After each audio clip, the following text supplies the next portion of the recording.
Real quick, let me just say before this video even starts, I might sound a little bit bummed or down in this video. I made the mistake of recording this right after I finished my second playthrough of Mighty Number 9, and I guess my depression or sadness that this game wasn't up to my standards kind of leaked into the video, so I'm just here to apologize for that. So yeah, enjoy the video.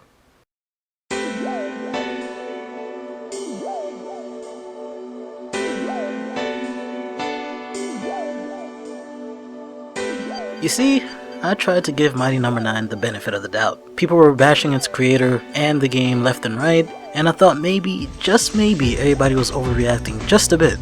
That's until I played the game. I'll say this right from the start, I did not enjoy Mighty Number 9 even though I tried really fucking hard to. This game's launch is the perfect case of hindsight being 2020. No one could have foresaw this game coming out the way it did. Buggy, frame rate issues, graphics not reflecting the kind of budget it had, and just overall seems like a lack of passion and not the MegaMan's successor we were expecting. We had the man who was most closely associated with Mega Man leading the game, a team that had worked on Mega Man games before, along with new members of that team that grew up playing Mega Man. I guess that's why the Kickstarter was so successful, but how could the game come out the way it did with that kind of talent backing it? Like seriously, I'm asking you guys here, cause I'm completely stumped on it. How could a team like that make a Mega Man successor that misses like almost every main aspect that makes a Mega Man game, well, a Mega Man game? Of course, I don't think anyone was expecting to see a game that was Mega Man X or Mega Man 2 right down to the letter, but we were at least expecting something that captured the feeling of Mega Man as a franchise. But instead, I guess we got something that started off with good intentions but then became a half-assed project.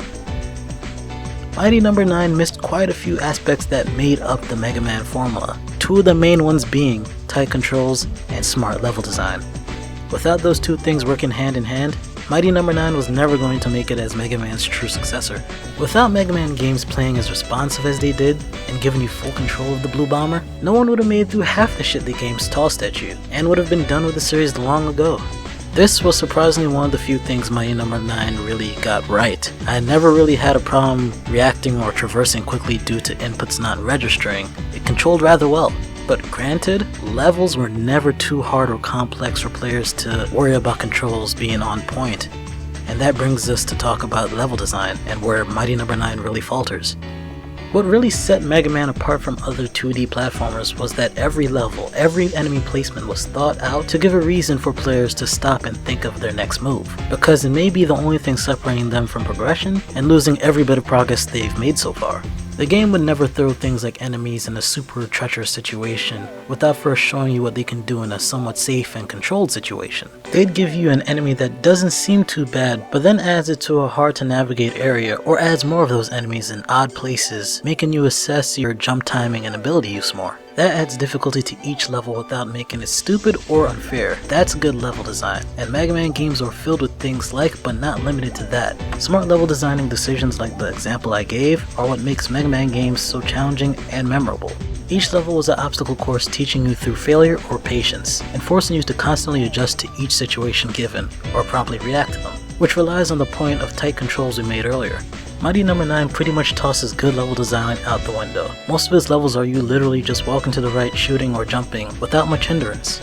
Enemies don't really bring much to the level either, since most of them are quickly disposed of with a couple of shots and a dash before they could even pull anything off. Not even enemy placement spice things up much, since they're really just put in areas for you to easily shoot them. Mighty Number 9's level layout isn't anything to write home about. It's actually pretty boring and stale. Other than a few vertical segments here and there, it's nothing but ups and downs via platform. You rarely get a moment of, oh, let me slow the fuck down and think. Because how levels are formatted and how enemy foot soldiers are used, they don't really work hand in hand to make a difficult level run, or even a fun one at that. The only reasons levels will get difficult is when you forget you're supposed to be playing a Mega Man-like game and start rushing right through, only to get hit or fall to your death due to overshooting dashes that you'll end up using oh so very much because you're trying to build up score and damn combos. But it's hard not to play like that most of the time when the game's levels are less like Mega Man's obstacle courses and more like a track and field with points laid about in the form of enemies. With how the level design is in Mighty Number 9, you'll end up moving pretty darn fast just to get high points and combos, and that just doesn't sound like what Mega Man was. Of course, there are other factors that make up a Mega Man game's formula, like thrill and boss battles, that make you aware of your character's placement, efficient uses of dashes and slides, and overall understanding of your own patience in the game's mechanics. Should you wait and dodge attacks until you see an opening to land the finishing blow? Or are you good enough to slip in that last hit without screwing yourself over? Now, along with boss battles, there's also the abilities or power-ups that you get from taking out those bosses, and which I think are one of the biggest draws to a Mega Man game. Abilities and power-ups were not only used to make boss fights a lot more bearable, but they were used to even access areas you couldn't before or bring a brand new take to platforming in the level. Both bosses and abilities were kind of just meh in Mighty No. 9, bosses being lackluster and kind of forgettable, and abilities being kinda useless outside of boss battles, and in boss battles kinda just lacking in comparison to the blaster itself. All in all, both boss battles and power-ups wouldn't be enjoyable or function well without tight controls and good level design working hand in hand in a Mega Man title. Mighty No. 9 seemed to miss that key aspect. Imagine playing through a Mega Man game without smart level design, with subpar controls, no reason to use your power-ups, and boss battles that don't challenge your mastery of the game's mechanics. Doesn't seem like Mega Man, does it? Well, that was kinda what it felt like for me to play through Mighty No. 9. With such a team backing the game, I'm really confused on why it fell so flat on its face. Not to mention the game had a $4 million budget. Well, I guess to be fair, a little bit less if Kickstarter took a percentage, but I'm sure it had well over $3 million. With that kind of budget, it's baffling that the game wasn't at least pleasing to look at if they weren't going to get the Mega Man formula right. Games with way less of a budget, just to pick one, Dust and Elysian Tale, had a budget of $40K and was made by one guy minus music and voice acting. One frickin' guy. And you're saying a game, not even as a Mega Man successor, Mighty No. 9 still came out the way it did. I guess it really shows the difference between a passion project and a half-assed one. I still like Keiji Inafune because of the games he's worked on in the past, but this is the Mega Man successor him and his team wanted, not the Mega Man successor the fans wanted and paid for.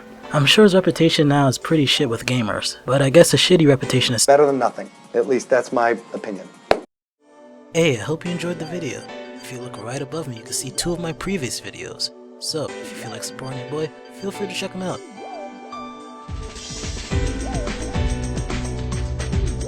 It's okay, take your time. I'll just be right here when you're ready to watch them.